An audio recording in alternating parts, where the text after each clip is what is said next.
Alright, hey Guardians, been a long while since I've made a video, another 3-week gap. Really sorry about that, promise I'll get better.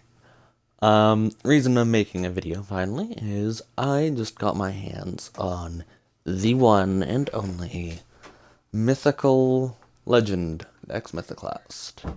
Or as everybody's going to know it in the new times, Vex Mythobad, or as Cammycakes has pointed out, it belongs in the trash. But I do have a good build you can do with it inside of PvE that's really consistent and really helps with your damage output.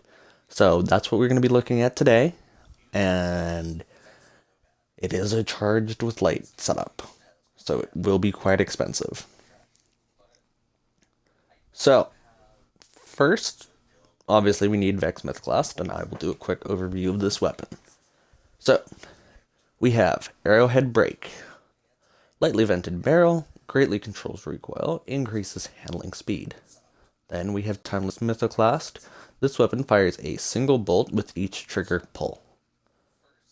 Then we have Volatile Battery. This battery simultaneously exists in multiple timelines, causing the weapon to overcharge, greatly increases magazine size.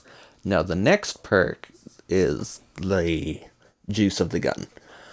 Defeating targets builds stacks of overcharge. Long press X to swap firing modes when fully overcharged. In alternative firing mode, hold the trigger to charge up and fire a more powerful linear fusion shot. And then we have Handlaid Stock, which increases our stability. So,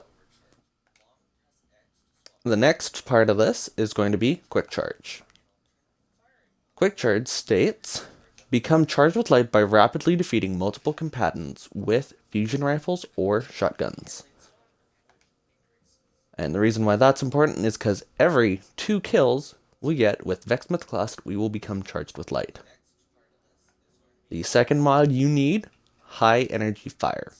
High Energy Fire states, while charged with light, gain a bonus to weapon damage. Each defeated combatant consumes 1 stack of charged with light. So that increases our damage to our Vex, which is important. And then the last perk that I really recommend you use, stacks on stacks. So, gain an extra stack of charged with light for every stack you gain. So this will get us 2 stacks when we get a fusion rifle double kill. Takes away 10 recovery, but the cost is worth it. Unlike previous builds, this doesn't rely on a specific subclass. If you did want to do that, you could run something like on the Warlock, Mantle of Battle Harmony, or for the Titan, the new Titan boots, Code of the Firebreaker, or I don't remember what it's called, but in this video we'll focus purely on the Charged with Light build.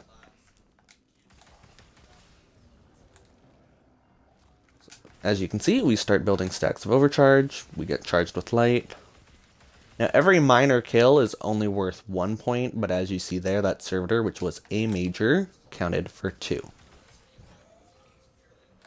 And I'm going to be saving the linear fusion shots, but as you can see, we are staying charged with light throughout the whole time. Okay. And I'm going to activate the linear fusion mode, and as you see, we do 42k in the linear fusion mode to the eyeball of a major servitor.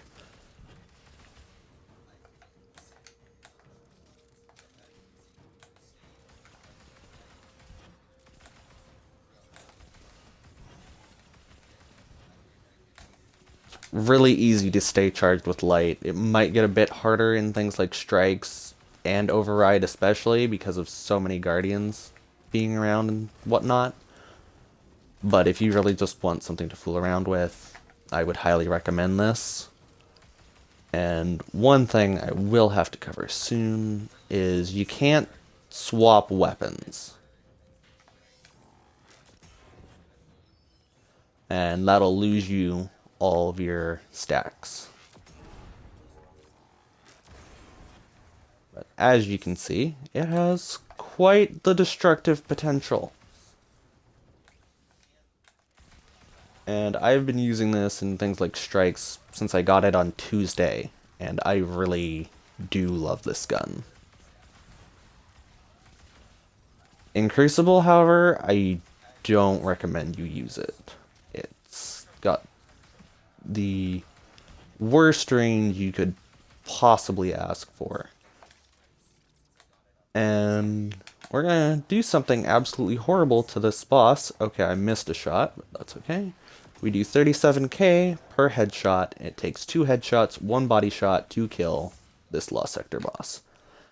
On Carl, the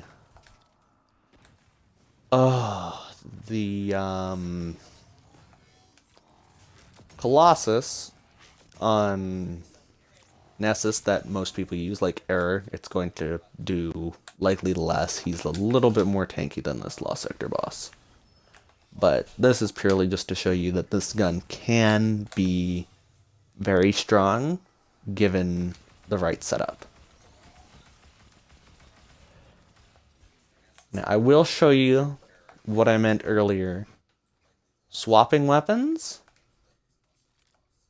gets rid of your stacks, which really sucks. And I don't have the Catalyst, but what the Catalyst does is it increases your stability for the stacks of overcharge you have. So it pretty much asks you not to consume your overcharge. And to me, this gun is already perfectly stable. And if it's doing like 37k to this Lost Sector boss, good enough to me. Like with the linear fusion shot, this gun is epic. If you get it, try this build out. You may or may not like it. It's completely up to you. I'm not going to tell you this weapon is great. I'm not going to tell you it's bad. To me, it's good. To you guys, it might feel a little bit different. It might feel absolutely horrible. But this is probably one of, if not the best primary exotics, in my opinion, to use in Destiny 2 PvE at this current moment. I would not recommend it in Gambit or PvP. The reason for that, not exactly gonna state it because it's obvious, but you have to be really close. It promotes a risky playstyle in Crucible that SMGs can kill you in, and in Gambit, you have better options for primary weapons that will add clear way faster than this thing, and the linear fusion mode of this thing, you might not see it very often in Gambit with how many ads there are and the fact that you might just die. Off of that tangent, we're pretty much done here. I hope you guys enjoyed this video. Even the little rant at the end there, which was not intentional. And for the 2 people who are viewing this on Twitch, hello. And yeah, that's going to sum it up for this video, Guardians. And if I find anything else more interesting with Vex, I will be sure to post it. Alright, have a good day, and good luck in your war against the Vex.